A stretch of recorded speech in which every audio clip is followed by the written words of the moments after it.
गुजरा के सभी सम्मानित बुजुर्गों, नौजवान साथियों, सबसे पहले हाथ जोड़कर प्रणाम। दूसरा, मैं आपको एक बात बताऊंगा कि सबसे महत्वपूर्ण है ये देखना, ये चेक करना कि बात जो हम करने जा रहे हैं वो आपकी है कि हमारी है। अगर हमारी है तो आपको पार्टिसिपेट करने की जरूरत नहीं, लेकिन अगर बात आपकी है तो आपकी भागीदारी की जरूरत पड़ेगी। आपको यह मालूम पड़ेगा कि आपके गांव में जब कोई व्यक्ति बाहर से आया है बात कहने के लिए, तो वो क्यों आया है। ज्यादातर बाहर से कोई व्यक्ति आता है तो दो चार उसके मकसद होते हैं। या तो कोई बीमा बेचने वाला आता है, कोई सामान बेचने वाला, आखिर में किसी कमेटी का मेंबर बना के वो आपको जाता है, या कोई पॉलिटिकल आदमी होता है जो वोट मांग के जाता है। ऐसा ही होता है ना, है ना। ज्यादातर आदमी ऐसा होता है कि वो आपको शॉर्ट टर्म थोड़े समय के लाभ गिना के जाता है और फिर हम लोगों को इस व्यवस्था के अंदर ही शामिल करके आगे निकलता है। लेकिन आज की जो बातचीत है ये सीधे सीधे इस बात के ऊपर निर्भर करेगी, यानी ये इस बात के ऊपर निर्भर है कि आपके बच्चों को कैसा जीवन मिलने वाला है भविष्य में। इस गांव गुजरा में आप रात को 9-10 बजे तक बैठे हो तो इतना तो मैं समझ सकता हूं कि आपको बात समझ में आ गई तो आप इसके ऊपर काम भी कर सकते हो। लेकिन बात समझाने का एक प्रोसेस है कि उसमें समय लगता है। अगर आपको कोई बात बहकाने वाली कहनी हो तो जल्दी जल्दी कही जा सकती है, और समझाने वाली बात तो फिर डिटेल में जाके समझानी पड़ेगी। तो इसलिए जितनी बात हम करेंगे यदि उतनी बात समझ में आती है तो उससे आगे की बातों के लिए आप अपने प्रधान जी से, अपने सरपंच साहब से संपर्क कर सकते हैं। वो आपको बता देंगे कि भाई असल में मैं यहां क्यों आया था और इस व्यवस्था में आपके बच्चों के लिए रास्ता किधर लेकर के जाएगा, ये किधर जाएगा। मैं अपने बारे में थोड़ा बताता हूं। मेरा नाम देवेंद्र बल्हारा है और मैं हरियाणा के गांव करनाल का मूल निवासी हूं। गांव फफड़ाना है मेरा, मतलब करनाल जिले का गांव फफड़ाना। और सरकारी अध्यापक था मैंने 8 साल नौकरी करके मैंने नौकरी छोड़ दी। नौकरी मैंने क्यों छोड़ी? क्योंकि मुझे एक बात समझ में आई कि मेरा डिपार्टमेंट मेरी मदद से जिस स्कूल में मैं पढ़ाता हूं उनके बच्चों को बर्बाद करने का काम करवा रहा है। मुझे समझ में आया। आप लोगों में से कोई सरकारी महकमे में काम करता है कोई हाथ खड़ा करिएगा जो है अगर सरकारी डिपार्टमेंट में काम करता है। अभी तत्काल में आप में से कोई नहीं है। लेकिन जो करते हैं, आपके गांव से नौकरी तो करते ही होंगे कोई ना कोई। उनमें से कितने प्रतिशत लोग गांव में ही नौकरी करते हैं? कितने हैं लोग जो गांव में ही करते हैं? गांव का आदमी गांव में ही नौकरी कितने लोग करते हैं? कहीं भी नहीं, एक भी नहीं ना। अच्छा, आपके गांव में सरकारी स्कूल है, वहां नौकरी करने के लिए कोई बाहर से आता है? आपके गांव में कोई नहीं मिला ना सरकार को। आपके गांव में उनको कोई काबिल आदमी नहीं मिला कि वो आप ही के गांव में पढ़ा सके। आपके गांव के किसी सरकारी डिपार्टमेंट में काम करने के लिए आपके गांव का कोई काबिल लोग सरकार को नहीं मिला, और जो काबिल आदमी आपके गांव का सरकारी नौकरी पे लगने के लिए मिला उसको यह कहा गया कि तुमको गांव में नहीं रहना है, तुम यहां से बाहर जाओ। हुआ? आपके गांव से आज से 10-15 साल पहले कोई आदमी, कोई बच्चा, नौजवान बच्चे खड़े हैं इसलिए बोल रहा हूं, कोई बच्चा गांव छोड़कर गया था पढ़ने के लिए, कोई बड़ी तैयारी करने के लिए पेपर की। गए होंगे आपके पड़ोस में से कोई ना कोई तो। क्यों भाई? और जब वो नौकरी लग गए क्या वापस गांव में आए? कितने प्रतिशत लोग? अगर 10 बच्चे गए होंगे तो उनमें से कितने वापस आए? बिना नौकरी लगे वाले आए ना, लगने के बाद की बात, गांव में ही रहने के लिए आए। बहुत भाग्यशाली गांव है आपका, बहुत ही भाग्यशाली गांव है यदि वाकई में ये सिचुएशन है कि आपके गांव में वापस आ गए। क्योंकि मेरी 9 साल की पूरे देश की यात्रा में मुझे कोई गांव ऐसा नहीं मिला, ये पहला गांव ऐसा मिल रहा है कि बाहर पढ़ने के लिए गए थे और वापस गांव में आ गए वो लोग। मतलब ये एक बड़ी अचीवमेंट मैं आपके गांव की मानता हूं। नौकरी खत्म करने के बाद है? नहीं आए? आपकी जानकारी में कोई नहीं आया? वो भाई साहब की जानकारी में 1-2 आए होंगे, कोई बात नहीं, वो होता है। मतलब अच्छा वो क्योंकि मैं तो हैरान हो गया। हाँ चलो, किसी की जानकारी में आए हैं, किसी की जानकारी में कोई भी वापस नहीं आया। ये मतभेद रहता है, कोई बात नहीं, लेकिन मुझे मालूम है, मुझे सच्चाई पता है, आप उससे भाग नहीं सकते हैं। उसका कारण क्या है, क्यों कहना पड़ रहा है आपको और क्यों ये बातें बता रहे हो? क्योंकि शायद कहीं ना कहीं हमने कुछ मन में इमेजिन कर लिया है कि भाई हमको तो ये बात कहनी है और इसका ये नतीजा निकालना है। मैं अपने आप से कोई नतीजा नहीं निकालूंगा, आपको अपना नतीजा निकालना है। आपके गांव में से जितने बच्चे पढ़ाई करते हैं उनमें से हर साल, या मैं कह लीजिए पिछले 5 सालों में, कितने बच्चों को रोजगार मिला है? प्राइवेट करें तो सरकारी में कितना मिला है? ट्राई तो सबने सरकारी किया होगा। पूरे साल में मेरे गांव में से कोई बच्चे को सरकारी नौकरी नहीं मिली है। पिछले साल भी नहीं मिली है, 5 साल में कोई 2-4 बच्चों को मिली होगी तो बात अलग है। 10 साल में भी नहीं मिले। चलो ये बात है कि इनके गांव में 10 साल में भी नहीं मिली। प्राइवेट स्कूल में, प्राइवेट में जो नौकरी मिली है उस नौकरी को करते हुए गांव के कितने बच्चे खुश हैं? मजबूरी में करे लगते हैं, वो कैसे कर रोजी रोटी के लिए। क्या कह रहे हैं? रोजी रोटी के लिए मजबूरी में करना पड़ता है। रोजी रोटी के लिए मजबूरी में करना पड़ता है। सरपंच साहब कह रहे हैं वो उस नौकरी से खुश नहीं है। जिनको सरकारी मिली नहीं है उसका प्रतिशत मैं बता देता हूं आपको, क्योंकि इस प्रतिशत से ये नौजवान बच्चे अभी गूगल पे सर्च करके अभी बता देंगे सारे गांव को, और ये बात सबको पता होनी चाहिए। अगर आपका, मैं, राजधानी है यहां तो छत्तीसगढ़ की रायपुर, रायपुर राजधानी के नजदीक आप रहने वाले लोग हो, यहां से तो आधा पौने घंटे का रास्ता है रायपुर का। आपके आसपास रायपुर से कितनी भर्ती निकली है पूरे छत्तीसगढ़ में पिछले 1 साल में? निकाल के देखो। और कितने बच्चों ने उसमें फॉर्म भरा है, कितने बच्चों ने फार्म भरा उसके लिए, वो निकाल के देखो। और प्रतिशत निकालना आता हो तो जितने बच्चों का सिलेक्शन हुआ है उसका प्रतिशत निकलेगा 0.01% से भी कम। आपने देखा पिछली भर्ती कितने की निकली होगी साथी, बताओ? गिनती नहीं है, कब निकले अभी याद भी नहीं है। याद भी नहीं है।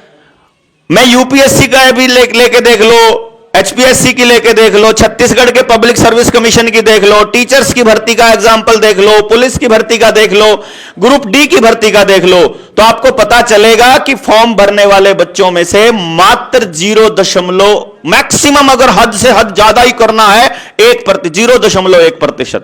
इसका मतलब है 99.9% बच्चे, यानी 99.9% बच्चों के ऊपर लेबल किस चीज का लगना है? फेलियर का, कि तुम किसी लायक नहीं हो।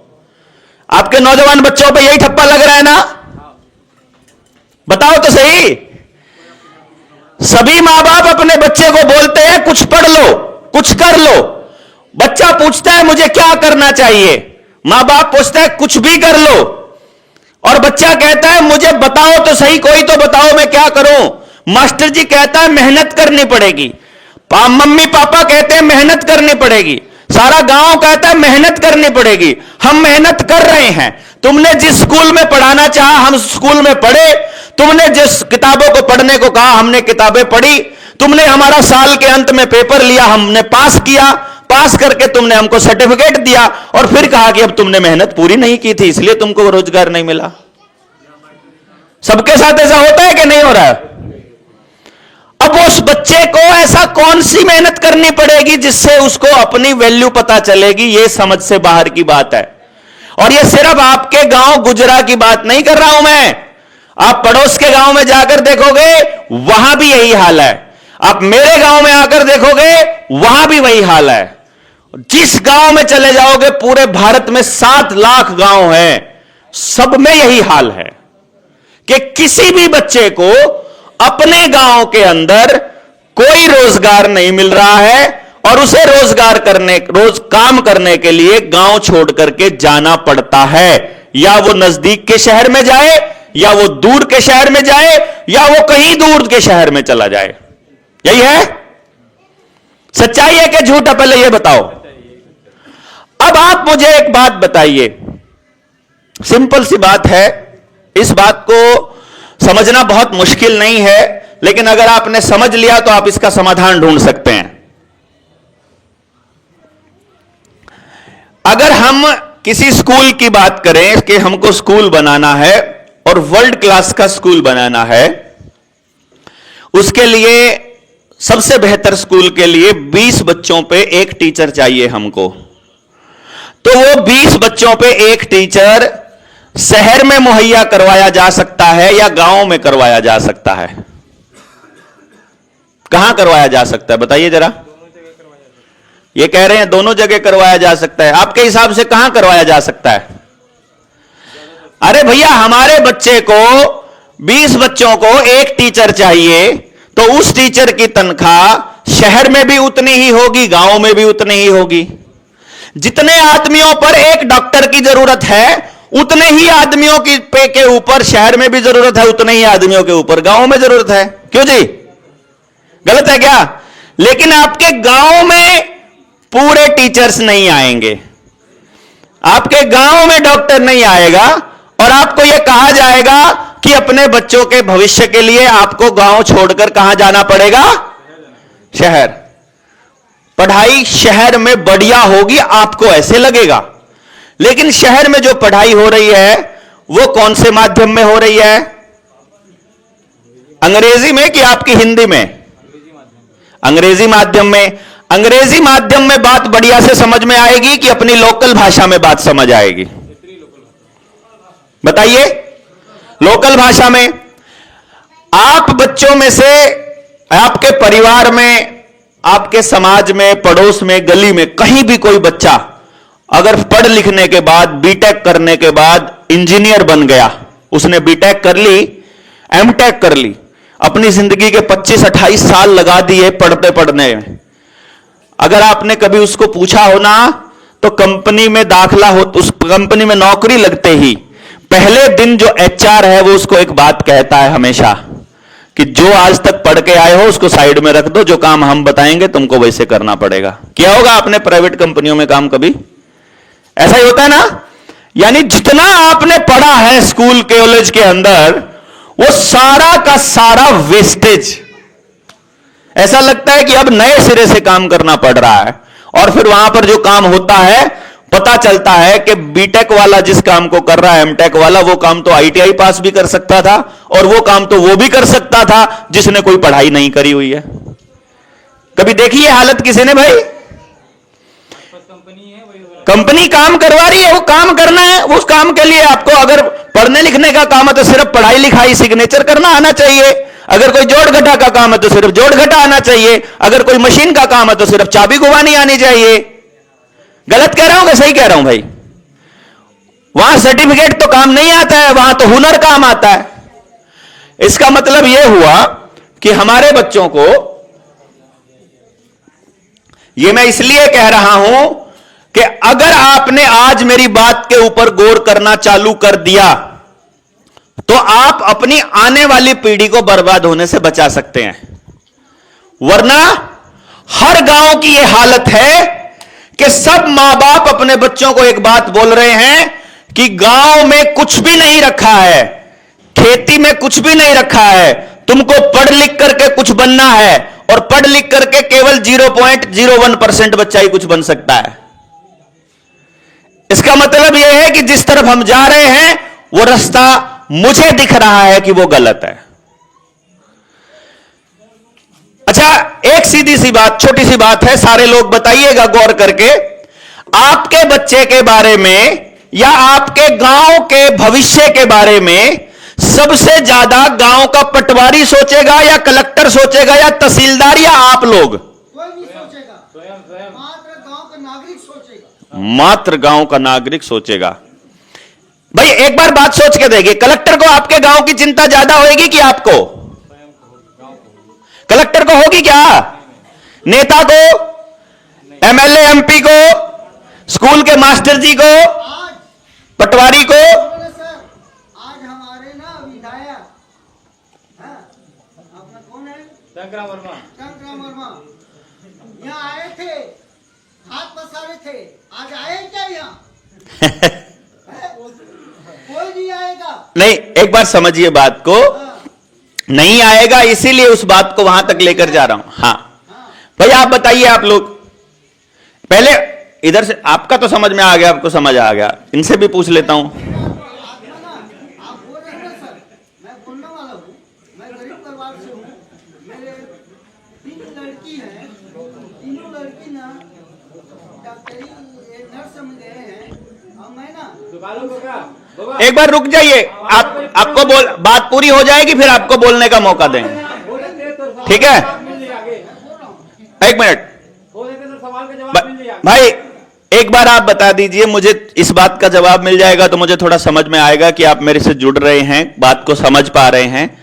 आपके गांव के या आपके बच्चों के बारे में सबसे ज्यादा कोई बाहर का व्यक्ति सोच सकता है या गांव का आदमी सोच सकता है? गांव का आदमी सोच सकता है। गांव का आदमी कब सोचेगा? जब उसे मालूम होगा कि सोचना क्या है। भाई, क्या आपके गांव में कोई व्यक्ति पहले कभी इस बात को लेकर के आया है जिसने यह कहा हो कि भाई नेता लोग जब आते हैं ना, यहां से किसी चौक से भाषण देते होंगे तो वो आपको यह बोलते होंगे कि हमारा साथ दे दो, अब की बार पूरे गांव का विकास कर देंगे। लेकिन आपको यह बात कोई भी कहने नहीं आएगा कि इस गांव का कोई बाहर का आदमी विकास नहीं कर सकता। यह सिर्फ वही आदमी कर सकता है जिसको अपने पीछे कोई आदमी नहीं लगाना है। मैं ये बात आपको इसलिए कह पा रहा हूं क्योंकि अपने गांव गांव जाने की, पूरे भारत में घूमने की अपने 9 साल की इस यात्रा में और 20 साल के सामाजिक जीवन से मैं ये निष्कर्ष निकाल के बैठा हूं कि बाहर का कोई व्यक्ति आपके गांव के विषय में सोचेगा ही नहीं। और मैं भी आपके विषय में सोचकर नहीं आया हूं, मैं ये सोचकर आया हूं कि जब मैं अपने बच्चे के बारे में सोचता हूं तो मेरे बच्चे के बारे में सोचने के लिए मुझे मेरे गांव के बारे में सोचना पड़ेगा। क्योंकि मेरे गांव में यदि हर तरफ नशा मिल रहा होगा तो एक दिन मेरे बच्चे को भी नशा मिलेगा। अगर मेरे गांव में डिप्रेशन होगा, गुस्सा होगा, मारपीट होगी तो एक दिन वो भी चपेट में आ सकता है। अगर मेरे गांव से बाहर मेरे पड़ोस के गांव में अपराध होगा तो उसका निशाना मेरा बच्चा बन सकता है। नहीं बन सकता है क्या? नशेड़ी आदमी को अपना खर्चा निकालने के लिए और नशेड़ी तैयार करने पड़ते हैं, इसलिए नशा मल्टीप्लाई होता है। 10 नए कस्टमर तैयार करता है तो उसको फ्री मिलना चालू हो जाता है। वो 10 नए कस्टमर बनाते बनाते, मेंबर बनाते बनाते आखिर में एक दिन मेरे घर भी तो आएगा, कब तक बचाओगे? मैं ये कहने की कोशिश कर रहा हूं कि अपने गांव के बारे में जब तक बैठकर चर्चा नहीं करोगे तब तक इसको कैसे सुधारोगे? और इसको सुधारने का तरीका बहुत ज्यादा आसान है, बहुत ज्यादा आसान है। बस आपको मूल सिद्धांतों का ख्याल रखना पड़ेगा। मूल सिद्धांत क्या है? केवल एक मूल सिद्धांत है कि गांव के किसी भी व्यक्ति को व्यवस्था से बाहर नहीं रखा जा सकता। चाहे कितना ही गरीब हो, चाहे वो विकलांग हो, चाहे वो अनपढ़ हो, चाहे पढ़ा लिखा हो, चाहे कितना ही अकड़ू हो, हमको उसको भी व्यवस्था के अंदर शामिल करना पड़ेगा। अगर आपने गांव के किसी व्यक्ति को उस व्यवस्था से बाहर रख दिया तो वो एक बहुत बड़े जहाज में हो रहे छोटे से सुराख के बराबर हो जाएगा कि धीरे धीरे पानी घुसता घुसता उस पूरे जहाज को डुबो देगा। इस तंत्र ने, ना मैं इस सरकार की बात कर रहा हूं, ना इससे पहले वाली सरकार की बात कर रहा हूं, ना मैं इस पार्टी की बात कर रहा हूं, ना मैं इस पार्टी की, तंत्र की बात कर रहा हूं। आपका विधायक कोई भी हो, कलेक्टर का काम करने का तरीका नहीं बदलता है, पुलिस के चौकी इंचार्ज का काम करने का तरीका नहीं बदलता है। केवल बदलता है तो क्या बदलता है कि पहले इनकी मानते थे फिर इनकी मानना चालू कर देंगे, कि पहले वाले के ये थे नेता के साथ वाले, अब की बार वाले वो नेता की सरकार चली गई, अब इस नेता की, अब इनके वाले नेता की है तो ये लोग जाके थाने में खड़े। यही होता है ना कि पहले उनकी मान रहे हैं अब उनकी मान रहे हैं, यानी न्याय की कोई नहीं मान रहा है, यानी कि लॉ ऑफ द लैंड से ये देश नहीं चला रहे हैं, अगर चला रहे हैं तो उससे चला। सरदार जी जैसे लगते हो, सरदारी है इसलिए नहीं मानता, किसी सुनता नहीं किसी की। अरे भाई अपनी बात में कर लेना ना, देखो क्योंकि जब आप पहली बात पे हां करोगे और उस पर, अरे मजा तो आ रहा है, मैं यही कह रहा हूं, मुझे पता है मजा आ रहा है, और मुझे पता आप उसको ये कह रहे हो कि बंदा ठीक कह रहा है, पर जब ये कह रहे हो ना कि ठीक कह रहा है, अगली बात भूल जाओ, अगली बात मिस हो जाती है ना, मेरे को डिस्टर्बेंस होती है ना, बाद में कह लेना। मुझे मालूम है मैं कोई ऐसी बात कह ही नहीं रहा है कि जो किसी आदमी से बाहर की बात हो, सबकी बात है। मैं जो कह रहा था कि इस तंत्र ने यह व्यवस्था बनाई है बहुत शानदार तरीके से कि व्यक्ति यह मानता रहे कि मेरी किस्मत खराब है या मेरा तंत्र साथ नहीं दे पा रहा, और उसे लगे कि सिर्फ मैं ही पीछे हूं, बाकी सारी दुनिया आगे निकल गई है। आपके यहां पर मुझे अभी भी गांव का कल्चर दिखाई दे रहा है। अगर मैं आपके गांव की तुलना अपने गांव से करूं तो मेरे गांव में ऐसे हालात, भाई अगर मैं आपके गांव की तुलना अपने गांव से करूं तो जो हालात आपके गांव के इस वक्त मैं देख रहा हूं, जो माहौल देख रहा हूं, वो माहौल मेरे गांव में 20 साल पहले हुआ करता था। आज अगर मेरे गांव में जाओगे ना तो आपको एकदम चकाचक मिलेगा सब कुछ। करनाल में गांव फफड़ाना है, बता दूंगा, फफड़ाना गांव है, कई बार बोल लिया मैंने, आपको समझ नहीं आएगा लिख के दे दूंगा, चिंता ना करो। लेकिन अभी जो बात कहने जा रहा हूं उसको समझिए। वहां जो बाहर से देखने वाला आदमी जाएगा ना तो एकदम देखेगा कि क्या गांव विकास किया है। और थोड़े दिन, 2-3 दिन पहले हम लोग झारखंड में थे, वहां हमारे सामने कुछ साथी आए, उन्होंने कहा हमारे गांव में आंदोलन चल रहा है, गांव वालों ने आंदोलन किया हुआ है कि बिजली नहीं तो वोट नहीं, मोबाइल का नेटवर्क नहीं तो वोट नहीं, और फलानी चीज नहीं तो वोट नहीं। तो कालू भाई बात पूरा होने दे यार, हम लोग गाँव ना एकदम मस्त है, सुनना बात तो पूरा होने दे पहले। भाषण देने वाला का बात है? हम लोग गाँव हो गया था ना, हम कोई झगड़ा लड़ाई मस्त खा पिया था। तो मैंने कहा कि भाई चल जाता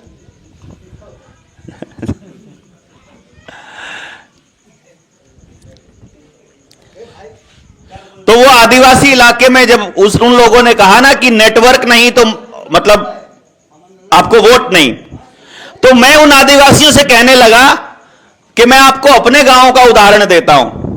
मेरे गांव में ये सारी चीजें हैं, गलियां पक्की हैं, स्ट्रीट लाइट लगी हुई है, एकदम सीमेंटेड है, हर घर में कनेक्शन है, गांव में टावर है मोबाइल का, और मतलब जो भी चीज आप मांग रहे हो हर घर में एसी लगा है। ऐसा बात है, दिखता है दूर से कि बहुत अमीर लोगों का गांव है, लेकिन अब उस गांव के घरों के अंदर चले जाओ। अब मैं आपको घर के अंदर का असली चेहरा दिखाता हूं।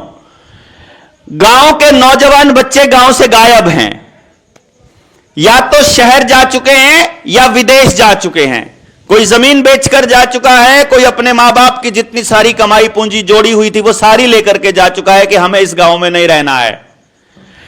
काम करके बहुत कम बच्चे खुश हैं, उनको पैकेट वाला दूध लेना पड़ता है क्योंकि पशुपालन खत्म हो चुका है। गांव का जंगल कट चुका है, उस जंगल की जगह पर शुगर मिल है। उस शुगर मिल से वहां पर मतलब धूल, राख, केमिकल और बदबू ही बदबू चारों तरफ है। कोई अपने कपड़े भी बाहर नहीं सुखा सकता है, सुखाओगे तो सुबह तक सारे कपड़ों के ऊपर राख ही राख मिलेगी उस मिल की वजह से। बूढ़ा और बुढ़िया घर में रहते हैं, उनको टाइम पे दवाई देने वाला भी बच्चा उनका पास नहीं रह रहा है। ज्यादातर घरों का यह हाल है कि हम सोच रहे हैं कि ये लोग किस तरह का जीवन जी रहे हैं कि इनके हर घर में कम से कम इतना बड़ा डब्बा दवाई का है, दवाई का डब्बा। तो मैं सोचता हूं कि जिन गांवों में अभी तक इतनी दवाइयां नहीं पहुंची हैं या इतना विकास नहीं पहुंचा है, क्या हम उन गांव वालों को इस बात के लिए समझा सकते हैं कि भाई कल को आपका भविष्य भी ऐसा ही हो सकता है अगर आपने आज इसके ऊपर काम नहीं किया तो? क्यों जी? अगर आपके बच्चे को काम करने के लिए भी गांव से बाहर जाना पड़े, नौकरी के लिए, पढ़ने के लिए, कंपनी के लिए, हर काम के लिए आपको बाहर जाना पड़े, तो फिर कितने दिन तक वो गांव में रहना चाहेगा? वो यही सोचेगा ना कि अगर जुगाड़ हो जाए तो हम शिफ्ट हो जाए बाहर। प्लानिंग करते हैं कि नहीं करते हैं हम लोग? यानी कि आज मेरे गांव में यह हाल है कि गांव में रह करके खुश नहीं है, जो रह रहा है वो मजबूरी में रह रहा है। और एक ही गांव के 4-5 हिस्से हो चुके हैं, उसमें से सबसे गरीब परिवारों के बच्चे पढ़ रहे हैं सरकारी स्कूल में। उससे थोड़े ज्यादा पैसा दे सकता है तो गांव के ही प्राइवेट स्कूल में, उससे थोड़ा ज्यादा पैसा दे सकता है तो पड़ोस के प्राइवेट स्कूल में अंग्रेजी माध्यम में, और बहुत ही ज्यादा अमीर लोग हैं तो वो बढ़िया रेपुटेड स्कूल में बस में जाता है, बस में आता है, और उससे भी ज्यादा पैसे वाला है तो शिफ्ट ही बाहर हो गया है। यही आपके हाथ शुरुआत हो चुकी होगी ऐसा, या मैं ऐसे ही बोल रहा हूं? ऐसा हो लिया होगा ना शुरुआत। अब आप मुझे एक बात बताइए कि अगर हमारे बच्चे सारे गांव में हर आदमी पढ़ाई के लिए भी कंपनी को पैसा दे, हेल्थ के लिए भी कंपनी को पैसा दे, जूतों के लिए भी कंपनी को पैसा दे, बिस्किट के लिए भी, नमकीन के लिए भी, दूध के लिए भी, पानी के लिए भी, बोतल का पानी पीते हैं ना, ठंडे के लिए भी, गुड़ के लिए भी, चीनी के लिए भी, मतलब नमक ले रहे हो कि चीनी ले रहे हो, अगर सब लोग मिलकर कंपनियों को सपोर्ट कर रहे हैं, उनसे खरीद रहे हैं, तो क्या आपको नहीं लगता कि एक दिन पूरा गांव खाली हो जाएगा पैसे से? क्योंकि मेरे गांव की हालत यह है जो मैं बता रहा हूं, जो विकसित गांव दिखाई दे रहा है, मेरे गांव की साल की आमदनी 218 करोड़ रुपया है। कितनी है? एक साल की। मैंने हर घर में जाकर के पता किया, यह बात मैं तब बोल रहा हूं। और मेरे एक साल का खर्चा मेरे गांव का 100 करोड़ रुपया। तो कितनी बचत होनी चाहिए पूरे गांव में? 118 करोड़ की बचत होनी चाहिए साल में, लेकिन 328 करोड़ का लोन है। यानी मेरे गांव का हर घर माइनस में है। और मैं पूरी गारंटी से कह सकता हूं कि आपके गांव गुजरा के हर घर की जमीन बैंकों के पास नीलाम होने के लिए तैयार खड़ी होगी, या फिर बैंकों के पास गिरवी जा चुकी होगी किसान क्रेडिट कार्ड के नाम पर। केसीसी बन गए हैं कि रहते हैं? बन गए हैं ना। इसका मतलब है कि आपकी 20 लाख की जमीन एकड़ की या 30 लाख की जमीन 1 लाख रुपए में गिरवी हो चुकी है। मैं गलत कह रहा हूं कि सही कह रहा हूं? जमीन आपकी गिरवी हो चुकी है। चलो कम से कम मैं ये मानता हूं ये गांव बहुत इस टाइम पे समृद्ध गांव की श्रेणी में दिख रहा है मुझे, तो मैं ये मान लूं कि आपके गांव में जो खेत में आप बीज डालते हैं वो तो गांव वालों के पास अपना ओरिजिनल होगा, वो तो कम से कम बाजार से नहीं लाना पड़ता होगा। उनको बोलने दो ना। हाँ जी, बाजार से लाते हो? कितने प्रतिशत लोग? कुछ लाते हैं, कुछ नहीं लाते। कितने लोगों के पास अपना देसी बीज होगा पुराना? नहीं, उल्टा बोल रहे हैं आप। बोल रहे हैं 95 के पास, वो कह रहे हैं किसी के पास नहीं। 95% लाना पड़ता है।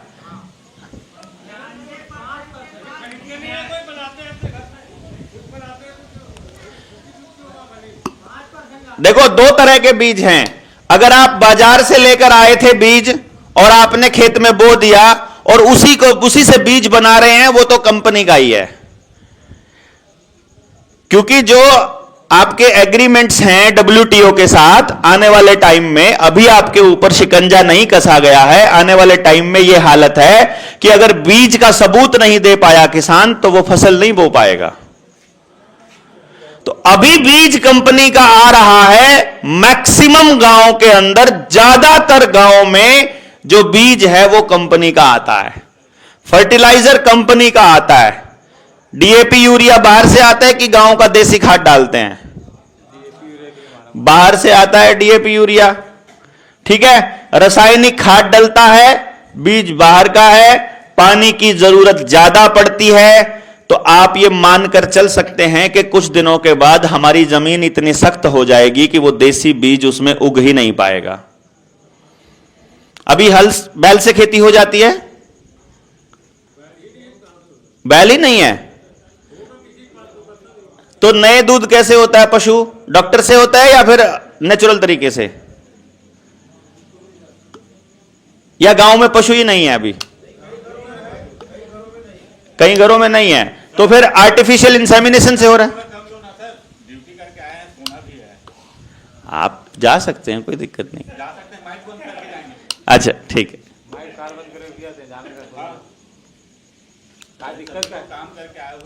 कोई बात नहीं, चलिए कोई बात।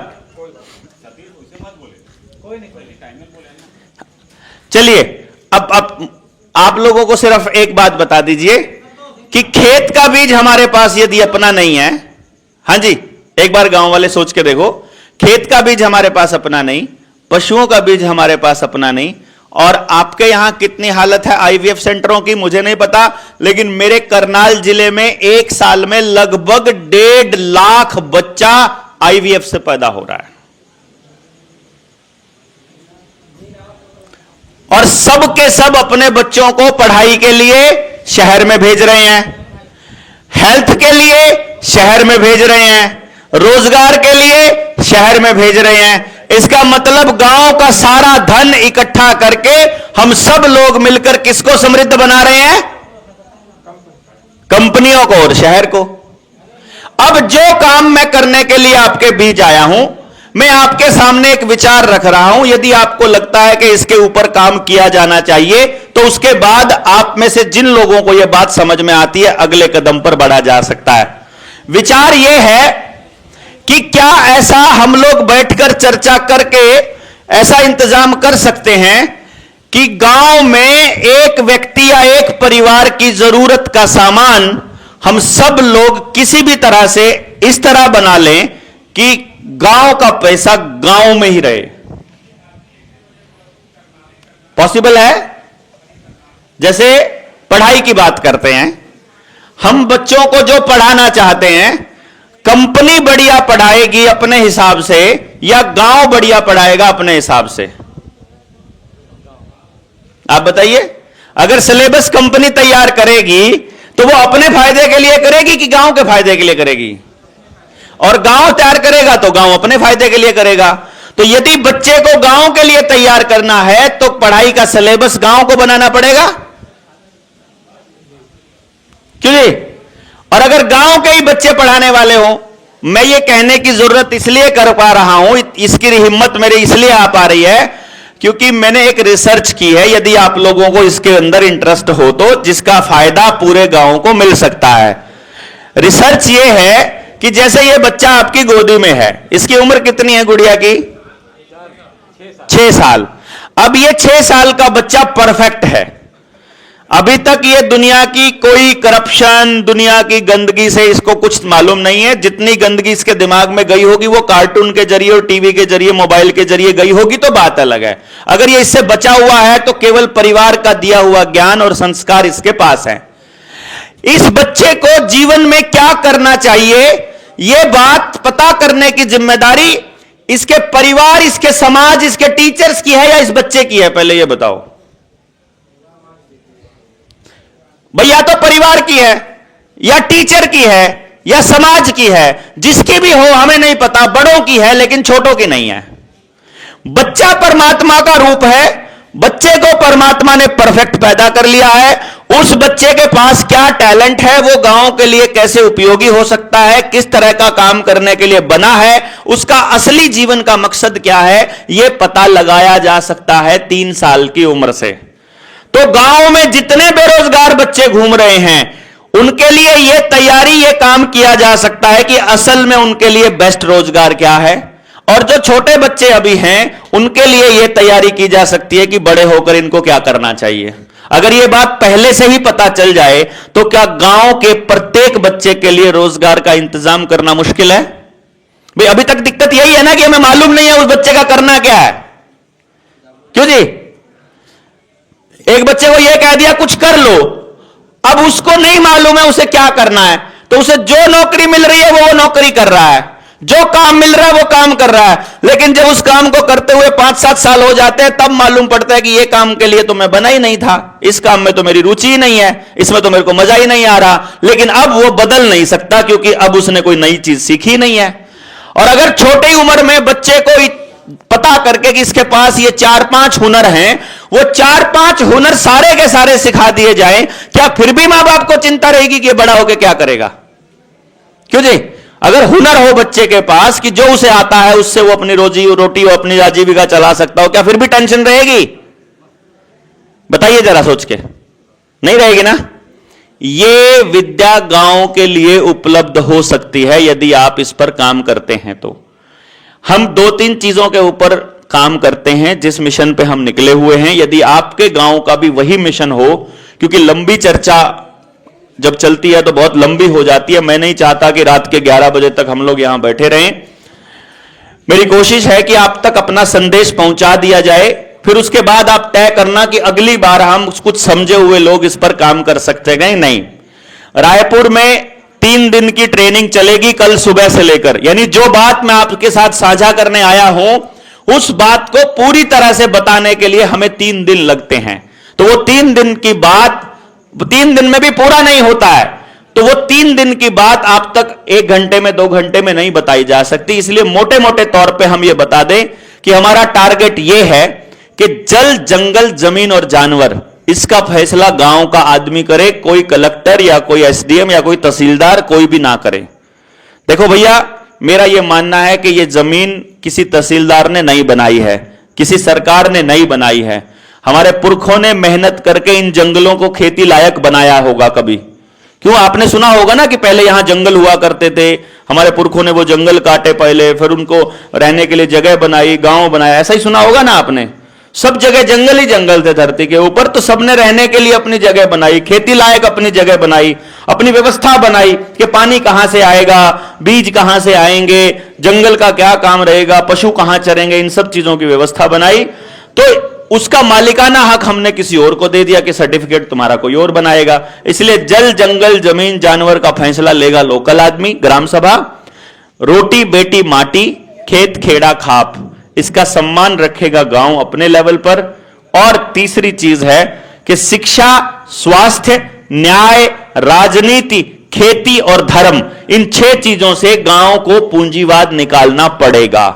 शिक्षा यदि पैसे में मिलती रहेगी तो केवल अमीर आदमी का बच्चा ही पढ़ पाएगा। अगर हेल्थ पैसे में मिलेगी तो केवल अमीर आदमी का ही इलाज हो पाएगा। न्याय अगर पैसे में मिलेगा तो महंगे वकील को खरीदने की औकात केवल अमीरों की है, गरीब आदमी नहीं खरीद पाएगा वकीलों को। गलत कह रहा हूं कि सही कह रहा हूं जी? राजनीति भी केवल अमीर आदमी करेंगे तो वो अमीरों के लिए पॉलिसी बनाएंगे, उद्योगपतियों के लिए, गांव के लिए कोई पॉलिसी नहीं बनेगी। खेती में भी अगर पूंजीवाद हावी रहा, धर्म में भी पूंजीवाद हावी रहा, तो एक दिन गांव पूरी तरह से फिनिश हो जाने हैं। गांव खाली करके जाना पड़ेगा सबको, अपनी पुश्तैनी जमीनें भी एक्वायर हो जाएंगी या फिर आपको छोड़नी पड़ेंगी, या आपका कर्जा इतना बढ़ जाएगा, या आप बीमार इतने हो जाओगे। कोरोना की वैक्सीन के बाद गांव की हालत कुछ बदली है ना? क्यों जी?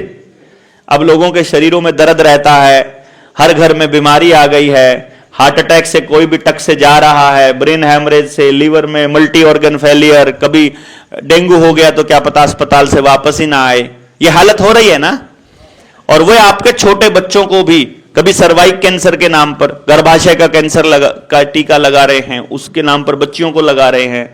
कभी वो छोटे बच्चों को जबरदस्ती कर रहे हैं, कभी कह रहे हैं अपार आईडी बनानी पड़ेगी, कभी कह रहे हैं कि तुमको ये दस्तावेज बनाना पड़ेगा। यानी हमारी जिंदगी को दस्तावेज बनाकर छोड़ दिया उन लोगों ने। क्यों? क्योंकि गांव वाले अपनी हर चीज के लिए किसी और के ऊपर निर्भर रहना चालू कर दिए। अपने आप से अपने गांव के लिए काम करना हमने बंद कर दिया। हमको नौकरी ज्यादा अच्छी लगने लग गई, नौकर बनना आसान लगने लगा, अपने गांव के ऊपर अपने बच्चों पर काम करना मुश्किल लगने लगा। क्यों? क्योंकि उन्होंने सिस्टम के तहत टीवी के जरिए, मोबाइल के जरिए, नेता के जरिए किसी भी तरह से गांव को यह संदेश दे दिया कि सबको अलग अलग रहना है। चार दोस्त बैठे होंगे, चारों के पास फोन है, अपने अपने फोन में लगे हुए हैं, ना उधर आसपास की सुनते हैं, ना एक दूसरे की देखो उधर है कि नहीं, ना उनको पता है क्या चल रहा है, किसकी बात हो रही है, कोई मतलब नहीं है। यही हालत सबकी कर दी है। सब अकेले अकेले अपने घरों में, किसी के पास बैठकर अपनी अगली पीढ़ी के लिए चर्चा करने का समय नहीं है।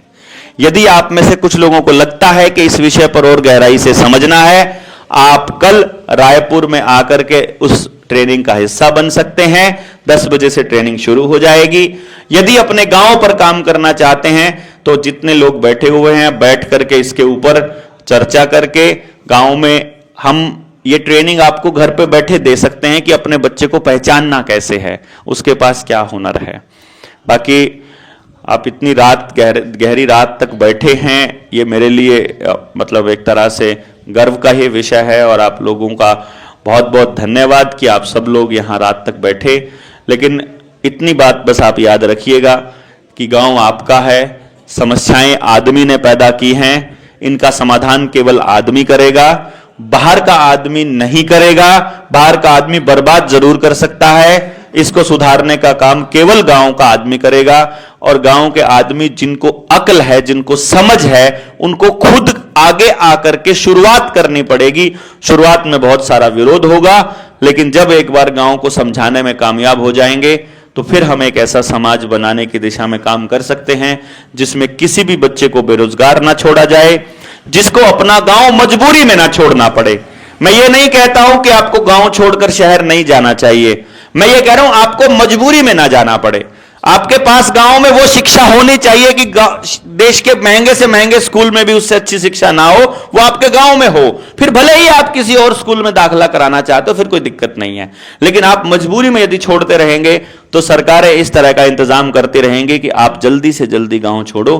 क्योंकि सबसे उपजाऊ, शुद्ध, बिना केमिकल की, बिना प्रदूषण की हवा अगर कहीं है तो वो गांव में है, शहर में नहीं है। शहर में भीड़ भड़ाका, गंदगी, चोरी, डकैती। क्योंकि भारत की व्यवस्था में अगर शांति की कोई जगह है, अगर प्रेम की कोई जगह है, संगठित समाज की कोई जगह है तो वो गांव है।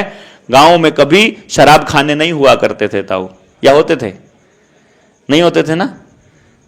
अगर आज से 50 साल पहले की बात बताऊं, ठेका गांव में नहीं होता था। शराब किसी को पीनी होती तो शहर जाता था, वैश्यावृत्ति के लिए शहर जाना पड़ता था, सारे गंदे काम करने के लिए शहर जाना पड़ता था। जितने भी काम थे ना, जिनको हम गलत काम बोलते हैं, वो केवल शहर में होते थे। और उनको वो चाहते हैं कि वो गांव तक आ जाएं। हम चाहते हैं कि वो गांव से बाहर चले जाएं। हम चाहते हैं कि गांव अपने लेवल पर समृद्ध हो जाए। तो आप सब लोगों में से जिसको भी समझ आए, इस मिशन पे जुड़ा जा सकता है जनता सरकार मोर्चा से। और भाई जिनको ना समझ में आए, मुझे लगता है कि एक दिन आएगा जब आपको पक्का समझ आएगा। तो आप सबका बहुत बहुत धन्यवाद। जय हिंद, जय भारत।